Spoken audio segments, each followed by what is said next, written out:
Oral tradition बताइए राम जी तक। Oral tradition ऐसे नहीं होता सर, ओरल ट्रेडिशन होता है स्टोरीज आपके पास होते थ्रू जनरेशन टू जनरेशन। भाई जब अल्लाह ताला ने इब्लीस को आदम का सजदा करने के लिए कहा तो ना तो आदम अल्लाह है, तो फिर जब उसको उसने मना कर दिया तो उसको क्यों निकाल के शैतान घोषित कर दिया गया? अस्सलाम वालेकुम मुफ्ती साहब। इस्लाम, आप सनातनी है मुसलमान है? बॉर्न हिंदू हूँ, हिंदू फैमिली में पैदा हुआ था जी। अच्छा बोलें।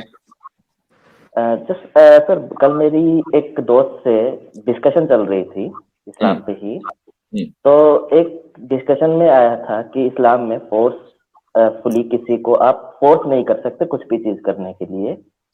तो फिर मैं उससे एग्री नहीं कर रहा था, तो उन्होंने कहा कि आप मुफ्ती साहब से बात कीजिए, वो आपको अच्छे से एक्सप्लेन करेंगे। तो उन्होंने आपका चैनल बताया था मेरे को।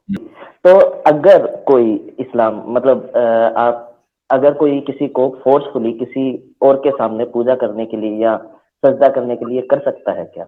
मोरली इस्लाम के मुताबिक फोर्स कर सकता है? जायज है इस्लाम में किसी को अल्लाह के अलावा किसी और का सजदा करवाना? यानी एक मुसलमान किसी मुसलमान को या गैर मुस्लिम को अल्लाह के अलावा किसी दूसरे का सजदा कराने पर फोर्स कर सकता है, ये सवाल है आपका? कोई भी मुस्लिम या नॉन मुस्लिम बिल्कुल जायज नहीं है। किसी को वो तो अल्लाह ताला का सजदा कराने पर फोर्स नहीं कर सकता, गैरुल्लाह का सजदा तो ऑब्वियसली।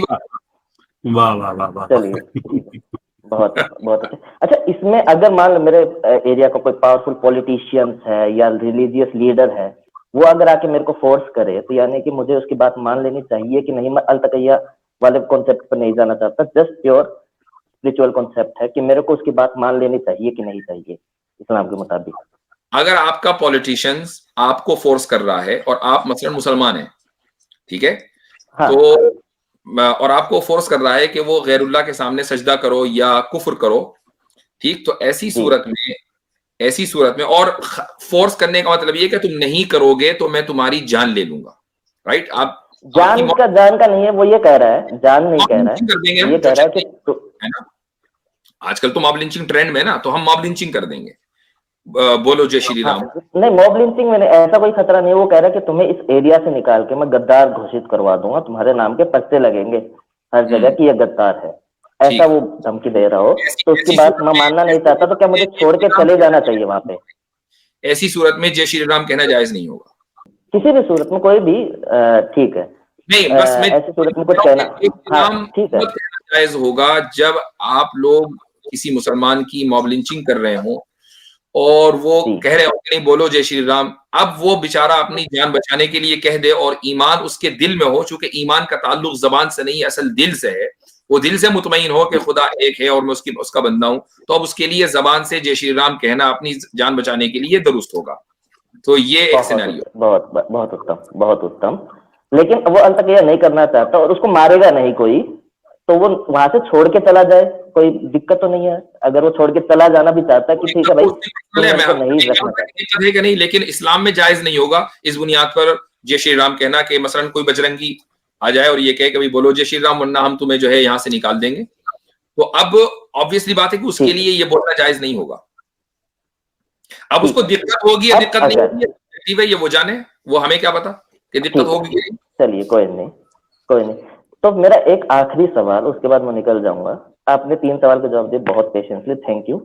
जब अल्लाह ताला ने इब्लीस को आदम का सजदा करने के लिए कहा तो ना तो आदम अल्लाह है, तो फिर जब उसने मना कर दिया तो उसको क्यों निकाल के शैतान घोषित कर दिया गया? अच्छा, अब मैं उसका जवाब दे देता हूँ। मुझे मालूम था कि आप यहीं आएंगे।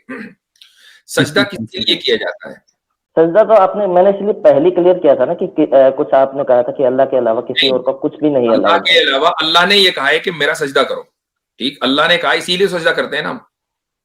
तो हाँ नहीं, अल्लाह ने कहा है इसलिए सजदा करते, पर अल्लाह भाई कह रहा है अगर मैं किसी और का सजदा कर रहा हूँ, मैं किसी और का सजदा कर रहा हूँ तो गलत हो गया, और अल्लाह ताला खुद कह रहे हैं कि किसी और का सजदा कर लो।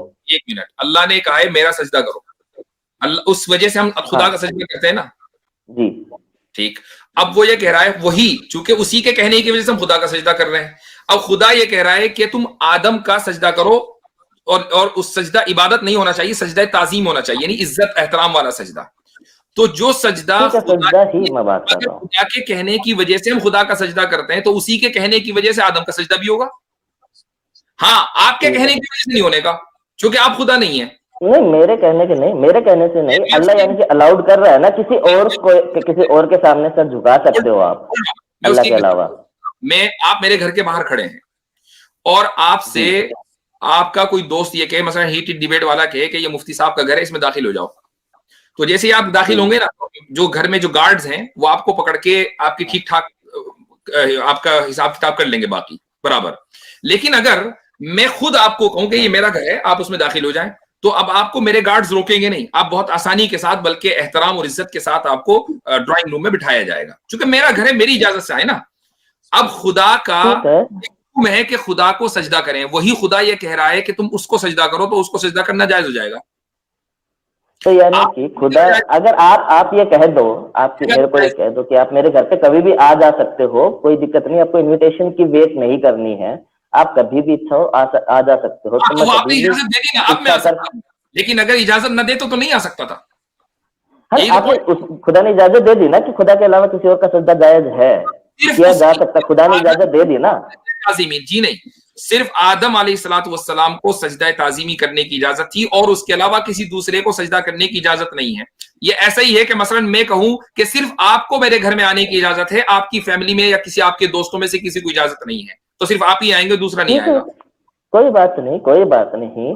खुदा के सामने जब पहली बार किसी ने मना कर दिया तो खुदा को शायद रियलाइज हो गया होगा अपनी गलती कि नहीं, ये उन्होंने गलत करवा रहे थे वो लोगों से, तो उसके बाद किसी और को अलाउ ही नहीं किया। अगर वो सब कर देते तो फिर औरों को भी अलाउ कर देते। अच्छा, यानी खुदा को आप ये कह रहे हैं कि चूंकि इब्लीस ने मना कर दिया तो खुदा को अपनी गलती का एहसास हो गया, ठीक? अगर नहीं हुआ खुदा को एहसास, एक सेकंड, आप ये कहेंगे खुदा को नहीं हुआ एहसास कि किसी का नहीं करवाना चाहिए? आपके एतबार से ये बात दुरुस्त है, तो फिर इब्लीस को सजा क्यों दी? मेरे को वही तो मैं आपसे जानने आया हूँ कि क्यों सजा दी, अगर वो गलत नहीं थी बात। तो फिर आपकी ये बात गलत साबित हो गई कि खुदा को रियलाइज गलत नहीं थी। अगर किसी और का सजदा नहीं करना गलत नहीं है तो क्यों सजा दी? देखिए, सजदा जो है, मैं बता रहा हूं, आप पहले 3 क्वेश्चंस को कॉन्ट्राडिक्ट कर रहे हैं। मैं हर तरह से आपको करवा रहा था कि मैं कोई बात नहीं, आप एक लफ्ज को, भाई बस एक लफ्ज बोल दूं मैं, आप एक लफ्ज को नहीं समझ रहे हैं, वो है सजदा ताजीमी। मैं बार बार सजदा ताजीमी का लफ्ज बोल रहा हूं कि आदम अलैहिस्सलाम को सजदा इबादत का हुक्म नहीं दिया गया था। सजदा इबादत किसी के लिए भी गैरुल्लाह के लिए जायज नहीं है। सजदा ताजीमी हजरत आदम अलैहिस्सलाम के लिए जायज था, यहां तक के बाद में भी उम्मतों में बहुत सी उम्मतों के अंदर सजदा ताजीमी को जायज रखा गया, उसके बाद फिर इसको मनसूख किया गया। नहीं, फिर ये बताइए ना कि जब आप ये कहा था जय श्री राम वाली बात, तो जय श्री राम में सिर्फ एक तरह सजदा, आपने कहा कि सजदा करना अलाउड, इबादत नहीं कर सकते, तो जय श्री राम का मतलब होता है कि श्री राम की जीत हो। तो हम तो ये कह रहे हैं कि सजदा तो नहीं, वो इबादत भी नहीं हो रही, सजदा भी नहीं हो रही, बस ये कह रहे हैं कि वो जीत जाए, हमेशा अच्छाई पे बुराई की जीत हो। अभी तो जीत साबित करेंगे भाई। अभी तो आपके यहाँ वो एक मिथोलॉजिकल कैरेक्टर है, वो तो मौजूद ही नहीं थे, कोई वजूद की दलील है उनकी। तो अल्लाह ताला के इस पे सबूत दे दीजिए, कुरान के अलावा कौन सा वो है, अगर इसी पे बात हो तो। और अल्लाह इसी की आई है तो फिर उसी पे ले लेते हैं। चलिए, क्या एक बात बताइए, क्या श्री राम क्या श्री राम इंसान थे या खुदा थे? श्री राम ईश्वर का अवतार है। इंसान थे कि खुदा थे? ईश्वर का अवतार है सर। ओ भाई, क्या यानी न खुदा न इंसान? ईश्वर का अवतार है। क्या चीज, मतलब उनकी अपनी मेकअप क्या था? गोश्त पोस्ट हड्डियां वड्डियां थी? ईश्वर का अवतार सर, ईश्वर का अवतार। मैं उनका स्टेटस नहीं पूछ रहा हूँ, अवतार है सर, अवतार। मॉर्फोलॉजी और एनाटॉमी क्या थी? मॉर्फोलॉजी और एनाटॉमी क्या थी? आप रसूलुल्लाह के बारे में पूछें, ये कहेंगे कि वो अल्लाह के रसूल और उस पे बात कर रहे हैं। महापुरुष है, पुरुष थे, इंसान थे, महापुरुष थे सर, आदर्श। भाई ग्रेट इंसान होंगे, थे तो इंसान ही ना। हाँ, इंसान थे, महापुरुष है सर, आदर्श पुरुष है। डर क्यों लग रहा है? अरे आदर्श है सर, डर नहीं लग रहा है। मैं अपनी स्टेटमेंट, आप अपने कुछ वर्ड्स मेरे मुंह में डाल देंगे, मैं नहीं करना चाह रहा ना। ग्रेट ह्यूमन थे तो ह्यूमन ही ना, ग्रेट ह्यूमन को भी तो ह्यूमन ही कहेंगे। हाँ, ग्रेट ह्यूमन नहीं होगा, ह्यूमन थे ना। अच्छा, हिस्टोरिकल है, नॉन हिस्टोरिकल है? हिस्टोरिकल है। कौन सी हिस्ट्री में? रामायण में आते हैं, उनके कई सबूत आते हैं। यहाँ पे राम सेतु है। अच्छा, राम सेतु और रामायण, ये 2 बातें आपने हिस्टोरिकल जो है वो राम सेतु पहला हवाला ले लेते हैं, राम सेतु पे बाद बात करेंगे। अब हम बात करते हैं मसलन रामायण की। आपके पास रामायण का ओल्डेस्ट मैन्यूस्क्रिप्ट कब का है?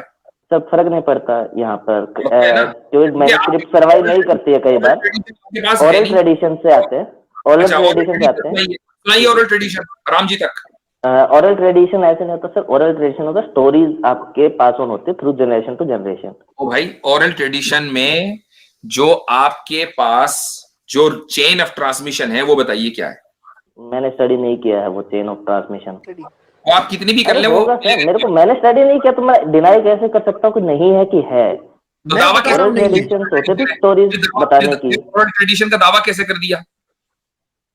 अरे सर, स्टोरी मेरी दादी ने मेरे को सुनाई थी, उनको उनकी दादी ने सुनाई थी, ऐसे स्टोरीज पास ऑन होती रही है। तो हो सकता है कि जरूरी थोड़ा ना कि दावा मैंने कि अपने से हमारे यहाँ पंडित जी सुनाते थे, हमारे यहाँ पंडित जी सुनाते थे गाँव में। क्या बात कर रहे हो सर? दादी ने आप तक कुछ और। गरजेश भाई, आपसे फिर इंशाल्लाह बात करेंगे हम। तो मैं आज की चलिए, अच्छा लगा मुफ्ती साहब बात करके। कैसे भाई? अस्सलाम वालेकुम।